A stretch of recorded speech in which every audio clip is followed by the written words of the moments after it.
when I started, I was a graffiti artist, and my goal at that point was just to try to figure out a way to take my creative talent and do something positive with it. Allow me to reintroduce myself. My name is Cey Adams. These days I don't really have a title anymore. I'm just an artist. When I met Russell Simmons and Rick Rubin, in the beginning when they were forming Def Jam, it was more like I was in the right place at the right time. It wasn't like they were looking for somebody and I happened to be the guy. I was just there. For me, I've always been an artist. I've known that since I was a little kid. So when I got there, it wasn't so much that I had to figure out what my calling was. I knew what my job was, and it was to transform the image of the recording artist into, some sort of a visual presence that relates to their consumers in a lot of ways. Pump up the volume, pump up the volume. I'm an artist first and foremost, and hip hop is something that, from my point of view, is a label. Certain things are popular and relevant culturally, but not necessarily on mass media.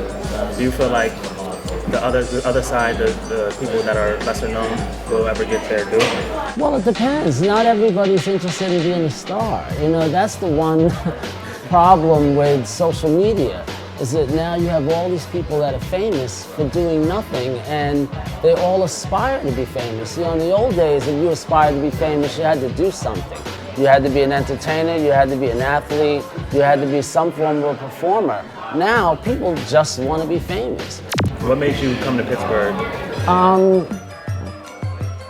This is a city that I've always wanted to come to. In recent years, I was here many years ago, but this is the home of Warhol, and Andy was somebody that I was fortunate enough to meet and spend time with through my good friend Keith Haring, and I just wanted to come back to the place that started it all for him.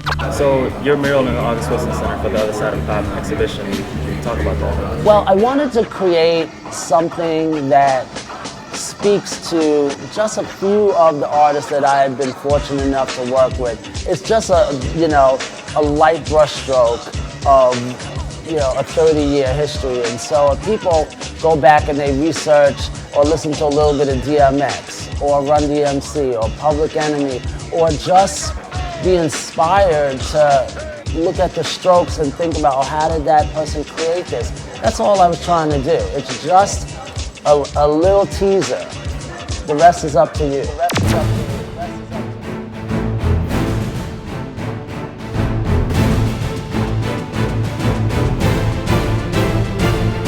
It's a journey.